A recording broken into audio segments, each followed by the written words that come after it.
കർത്താവേ, അരുളിച്ചെയ്താലും ഞങ്ങൾ കേൾക്കുന്നു. മക്കളെ, തിരക്കുകളുടെ ലോകത്തു നിന്ന് ശാന്തമായി എന്നോടൊപ്പം ഇരിക്കാൻ ചില ശാന്തമായ ജീവിത സാഹചര്യങ്ങൾ ഞാൻ എൻ്റെ മക്കൾക്ക് ഒരുക്കാറുണ്ട്. പക്ഷേ അക്ഷമയും അമിതോത്സാഹവും അസഹിഷ്ണുതയുമുള്ള പല മക്കളും എന്നോടൊപ്പം ഇരിക്കാൻ തയ്യാറാകാറില്ല. മക്കളെ, ഞാനൊരുക്കുന്ന ശാന്ത നിമിഷങ്ങളെ ഒരിക്കലും നശിപ്പിക്കരുത്. അച്ചടക്കമില്ലാത്ത മനസ്സ് പറയുന്ന വഴിയെ എടുത്തു ചാടരുത്.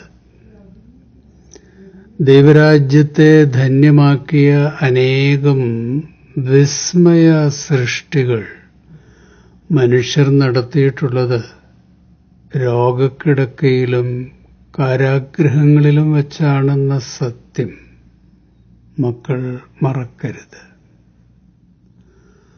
മനോശാരീരിക രോഗങ്ങളും വൈകല്യങ്ങളും മൂലം നിസ്സഹായ അവസ്ഥയിൽ ഏകാന്തതയിലായിരിക്കുന്ന മക്കൾ തനിച്ചാണെന്നും ആരുമില്ലെന്നും ഒന്നും ചിന്തിക്കരുത്. നിങ്ങൾ എന്നോടൊപ്പം എൻ്റെ അടുത്ത് തന്നെയാണ്. വളരെ പരിമിതികളുള്ള ഇപ്പോഴത്തെ നിങ്ങളുടെ ജീവിത സാഹചര്യങ്ങളിൽ സൃഷ്ടിപരമായി എന്തൊക്കെ ചെയ്യാൻ പറ്റും എന്ന് ചിന്തിക്കണം. സർവശക്തനായ ഞാൻ കൂടെയുള്ളപ്പോൾ പരിമിതികളെ അതിജീവിക്കാൻ നിങ്ങൾക്ക് കഴിയും. വാതിലടച്ച് വഴി തടയപ്പെടുന്ന പ്രതികൂല സാഹചര്യങ്ങളിൽ മക്കൾ അസ്വസ്ഥരാകരുത്, നിരാശപ്പെടരുത്. ആ പ്രതികൂല സാഹചര്യങ്ങളിൽ നിങ്ങളെക്കൊണ്ട് ചെയ്യിക്കുവാൻ ഞാൻ ആഗ്രഹിക്കുന്നത് എന്താണെന്നറിയാൻ ആകാംക്ഷയോടെ കാത്തിരിക്കണം.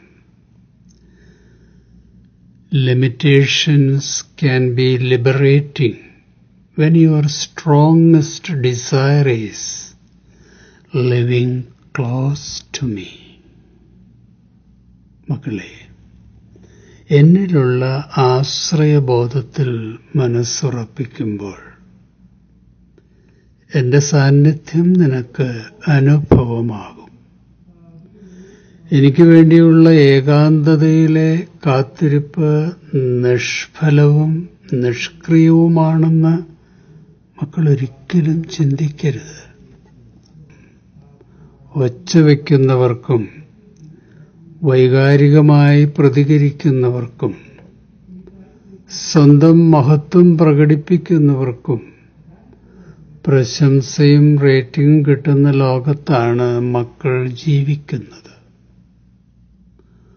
വാതിലടച്ച് രഹസ്യത്തിലുള്ള പിതാവുമായി ചേർന്നിരിക്കുന്ന മക്കളുടെ സ്വകാര്യ നിമിഷങ്ങൾ വ്യർത്ഥവും നിഷ്ഫലവുമാണെന്ന് ചിന്തിക്കരുത് കേട്ടോ.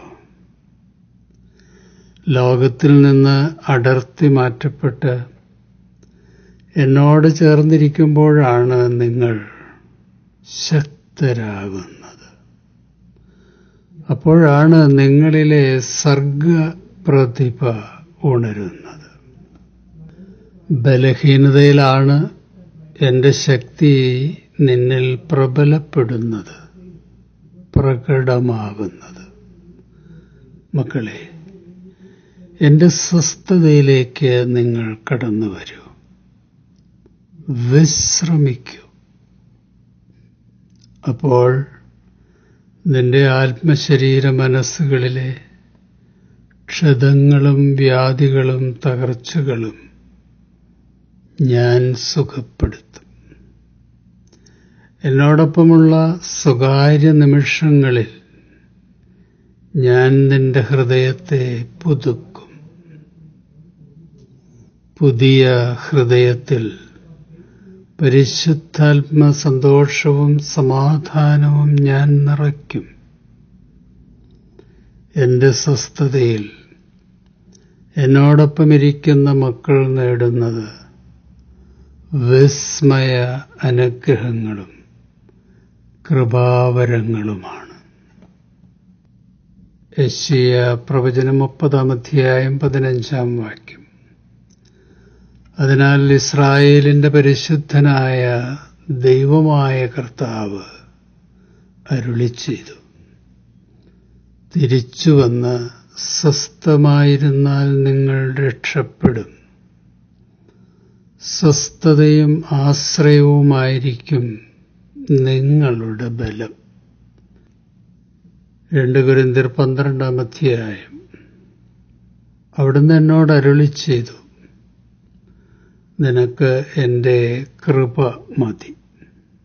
എന്തെന്നാൽ ബലഹീനതയിലാണ് എൻ്റെ ശക്തി പൂർണ്ണമായി പ്രകടമാകുന്നത്. ക്രിസ്തുവിൻ്റെ ശക്തി എൻ്റെ മേൽ ആവസിക്കേണ്ടതിന് ഞാൻ പൂർവാധികം സന്തോഷത്തോടെ എൻ്റെ ബലഹീനതയെക്കുറിച്ച് പ്രശംസിക്കും.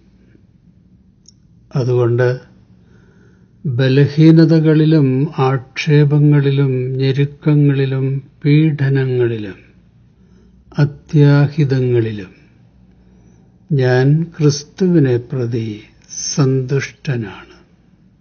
എന്തെന്നാൽ ബലഹീനനായിരിക്കുമ്പോഴാണ് ഞാൻ ശക്തനായിരിക്കുന്നത്. ഈ തിരുവചനങ്ങളാൽ ദൈവം നമ്മെ അനുഗ്രഹിക്കട്ടെ. ശുഭാശംസകളോടെ എ പി ജോർജച്ചൻ.